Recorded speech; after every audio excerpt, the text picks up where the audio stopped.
Call to order the meeting of the 2018 Budget Committee meeting. Clerk will call the roll. All right, this is the Budget Committee. This is Wednesday, May 31st, 2017. We're at 6 p.m. I have Councilor Caputo. Here. I have Councilor Del Sola. Here. I have Councilor DePluria. Here. I have Councilor DePiero. Here. I have Councilor Hanlon. Here. I have Councilor McLaughlin. Here. I have Councilor McKinnon. Here. I have Councilor Napolitano. Here. I have Councilor Sani. Here. I have 9 members present. We do have a quorum. Ask everybody stand and rise for the for the Pledge of Allegiance.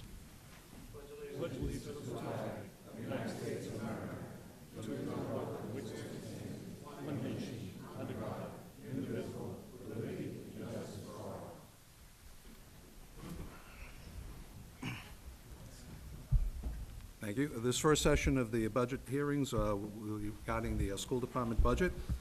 If the members of the school department please introduce themselves. Frederick Forrester, Superintendent of the Schools. Kevin Shaw, Assistant Superintendent of Schools. Charles Obremski, Assistant Superintendent of Business Affairs. Thank you. And I also like to acknowledge the members of the school committee that are here present today as well. So I understand you have a presentation for us? Yes. If you would, at your leisure. I don't understand. Look, just to begin with, I just want to thank the mayor and the auditor for, in this budget, there is an additional $2 million proposed beyond net school spending for the schools that's already included in your budget. A lot of the reason for that is, most of you know, over the last couple of years, the state has changed the formula on free and reduced lunch and basically gone to a system where you have to be known as economically disadvantaged children. And because of that, we lost about 2,000 kids in our free and reduced lunch count in the money from the state, not the kids who get free and reduced, but in the allotment of money. And that allotment of money would have actually given us another $6.5 to $8 million for fiscal year 18. So early in December, January, when we knew the budget, when it came out, I met with the mayor and the auditor. The auditor, through going through all the finances and the school department determining what we would probably need to get by in fiscal year 18, we determined that $2 million probably would be sufficient. We expect hopefully some relief from the state when the state finalizes their budget in addition to what we already have. And every year for probably the last 10 or 12, the mayor and the city council have been good enough to give us the additional Medicaid money that's been coming into the city. With all that, in fiscal year 18, if you pass the budget as a whole with that, we should be able to get by and hire back most of the staff that's laid off at this time.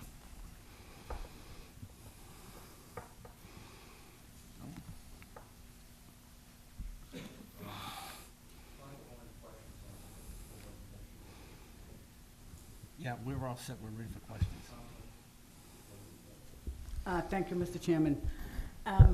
That was my concern about bringing back the 70 teachers that were off.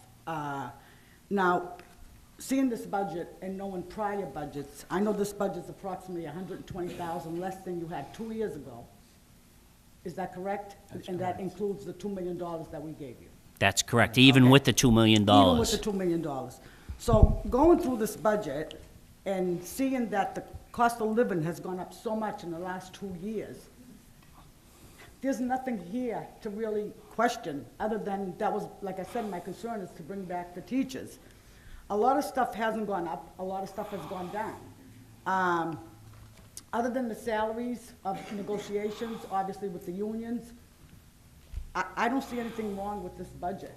So, to me, not that I'm trying to save time or anything, I think you're doing a great job, we thank you, and it's money well spent for education, and like I said, that was the only concern, to make sure that most of those teachers come back. So I don't have any questions, and I'm all for just voting the budget and give it favorable recommendation. Councilman Capone. Thank you, Mr. Chairman. Through you to our invited guests, approximately how many layoffs do you think you're looking at with regards to this budget? 70 right now. Right now, there's 70 people that are presently working that are left out of the budget. They're not all teachers. It's a Okay, that's gonna be combination my next question, is of gonna be the breakdown of regular personnel. teachers, 39, special education teachers, 6, 16 paraprofessionals, and 5 custodians, and 4 clerks that are not presently in the budget that are presently working today. Okay. And what do you anticipate is going to be the return? What do you think the net fallout will be in terms of job positions? When you say net fallout, You're hoping that you're going to be able to bring some back. Oh, Do you yes. have an idea of how many you think you're going to be able to bring back, or that's still not certain at this point? that's not determined. One, we need to see if this budget passes with the additional request from the mayor for the $2 million. The state legislature is putting a pothole together to try and relieve communities like Everett of the problems we're facing. Also, we've got to see what happens at the federal level, what's going to happen with the Medicaid reimbursement, if it's going to even happen again. Also, we're in the process of writing several grants, trying to get money for these positions that we're talking about.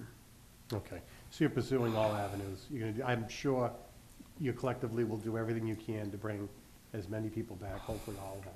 So appreciate your efforts, and thank you for the answers. No other questions? Thank you, Mr. Chairman. Councilman McLaughlin? Thank you, Mr. Chairman. Through you to Mr. Obremski. Can you just tell me where the $2 million additional that the mayor has proposed is in this budget, or is it broken up throughout the whole budget? It's in the salaries, teachers' salaries. Yeah. So it's in salaries. Yep. 2 years ago, we were at 122,000 less operating the school department than we are going to be currently in the coming year. What does that mean for the overall running of our school? Is that employees that are less than were there 2 years ago, or is that operations, or what, the 122 that we're missing? It's gonna be all right across the board. We're certainly gonna lose personnel, and that's where it really hurts the most. But then you're gonna close down programs. As we chug along and see what we can afford or can't afford, we'll determine what programs stay and what programs go. Things like preschool, which is not mandatory, but if we have to make some moves there, we may have to do that. Also, you know, our activities, as you people well know, we have activities from the time school ends till 7 o'clock at night in the elementary schools. At the high school, it doesn't close at all. We're there till 10, 11 o'clock every night of the week with programs and different clubs and organizations. Well, those things are gonna have to go if we don't get the money we need. So my question to you, Mr. Forrester, I guess to you is, we right now are in a great spot financially in the city of Everett. We have a lot of income coming into the city, thankfully. If we're at 122,000 less than we were 2 years ago, and it's going to mean to reduce activities that keep kids off the streets and keep them active in our schools, then why aren't we talking about putting the 120,000 back in additional to the 2 million, so that we fund where we were 2 years ago and we keep everything at status quo, or even better than it is today? No, I will say this, that, and I've said it before, this is probably one of the best times I've seen this city and the way it's operating. And like in this case of the $2 million that we've had added to the budget with the mayor and the auditor, they knew the problem. This is what they could do at this point, because they're not sure where the city's finances are. In fact, when we did this, they weren't sure of the free cash and so forth like that. But if we get pushed more against the wall, if you will, I am sure the mayor and the auditor will come before you and let you know what's going on, to go for an additional appropriation if they have the money. I mean, they're not fighting it. They're not opposed to it. Yeah. They realize what we're up against. It's being faced by all of the inner cities. It's just worked backwards, where the poorer communities have been punished, the wealthier communities have made out. Absolutely. And They reversed the spending on Chapter 78. unfortunately, the governor's formula has been awful for cities like Everett and Chelsea and surrounding Lynn and other communities. Next week we receive a check for 12.5 million new monies into the city. I hope at some point we're going to see this additional money. I'd hate to see any positions cut or activities cut, because we can't do enough to keep our young people busy and off the streets. And kudos to you guys for what you do on a regular basis. I mean, Mr. McLaughlin, the auditor and myself are in constant communication with each other. As a matter of fact, we talk almost daily. So he knows our budget. He tracks it along with myself every day. We noticed a problem today from last year. He's already fixed it, in a couple hours, some additional money that we will be getting. So with the auditor working with the city and the rest of the mayor's office, if we weren't in dire straits at some point, we would go meet with them, like Mr. Forrester said, and I'm sure they would bring an additional appropriation. We're hoping not to do that, but until everything gets finalized on the federal level and the state level, we're just not able to make that commitment to these 70 people.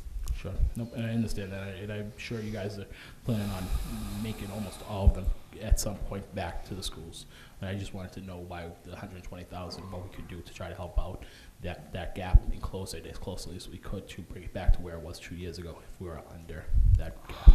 $120,000 would be nice, but our problems are much greater than that. I agree with you. They're 10 times greater than that. So, you know, we're talking millions, and again, it'll just have to play out some more before we can find out if we need to come back here for additional funds, or if the state and the federal government come through for us. So we gotta play that all out. Sure. you know. Nope, that's great. Mr. Chairman, if I could just take a moment to recognize two of our former colleagues that are in the chambers tonight. Former Councilor Michael Mangan and Councilor Ken Gianelli that are here tonight as well. I just wanted to recognize them. Thank you.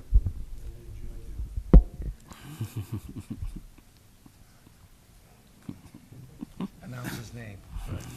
Announce it. Yeah, that's- And former Councilor Lenny Jordan, I didn't see him in the audience, so I apologize. Thank you. Councilman McKinnon. Through you, Mr. Chairman, to Mr. Obremski. Mr. Obremski, we've had talks prior to this. What do you anticipate in coming back from the state and possibly federal government? You anticipate a number? Well, this year, we were very fortunate, and the auditor, probably either the next council meeting or one after that, will be bringing it forward to you.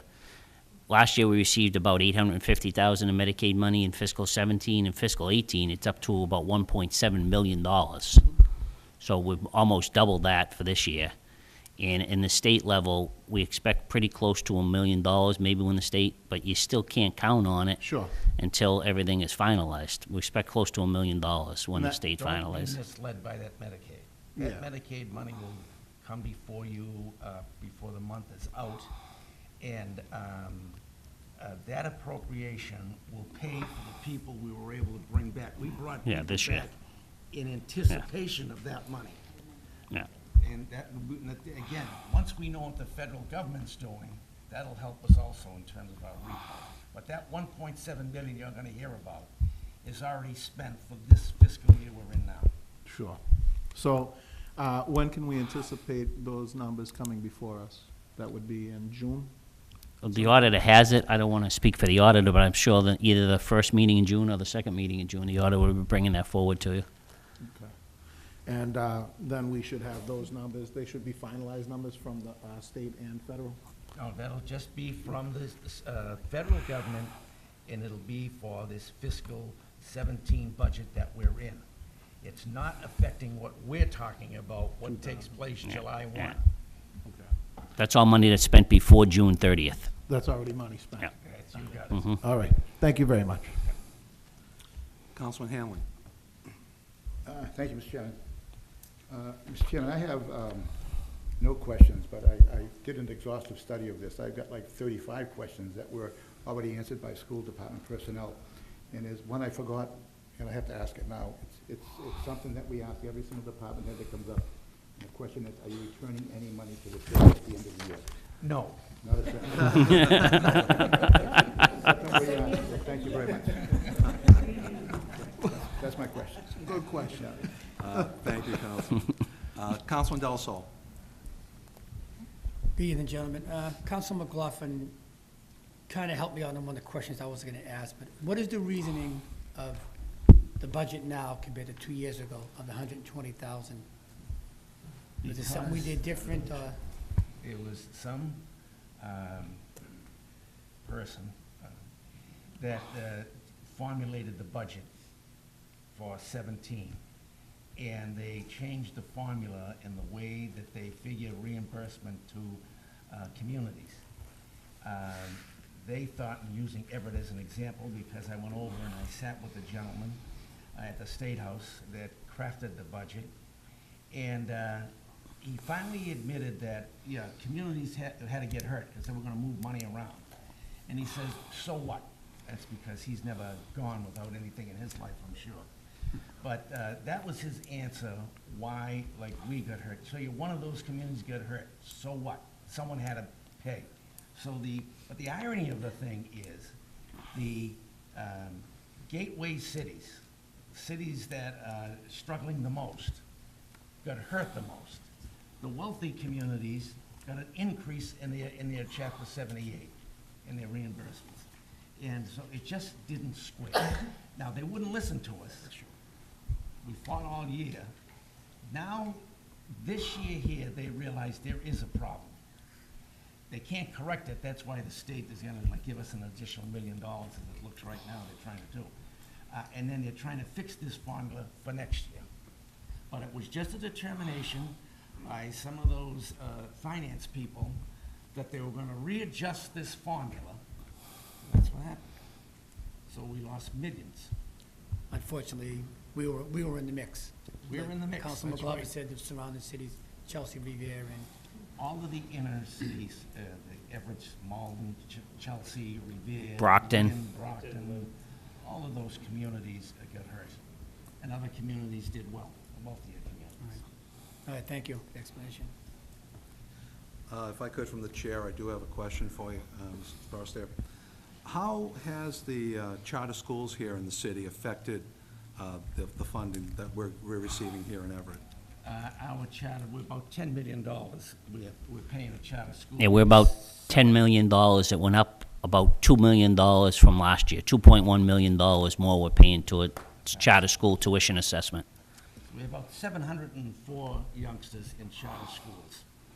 But this year here, there was an increase of about 120 or so, 105. And that impacts the funding that we're receiving That comes out of our for our budget. children. Right, because Mr. Napolitano, just to let you know, they come from various schools and various grades.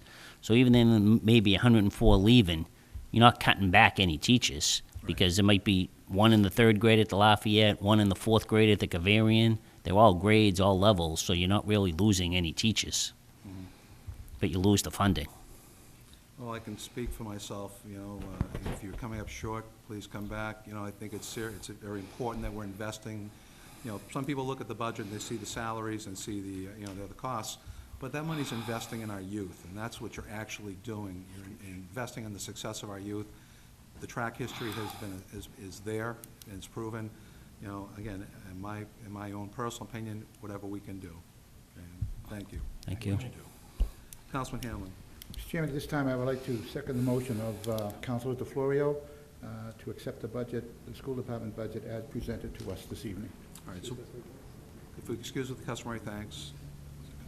Thank you. So we have a motion before us to accept the budget as presented before us. It's been seconded. Clerk will read the roll. We'll refer this out to the,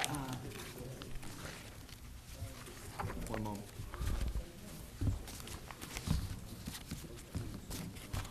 yeah.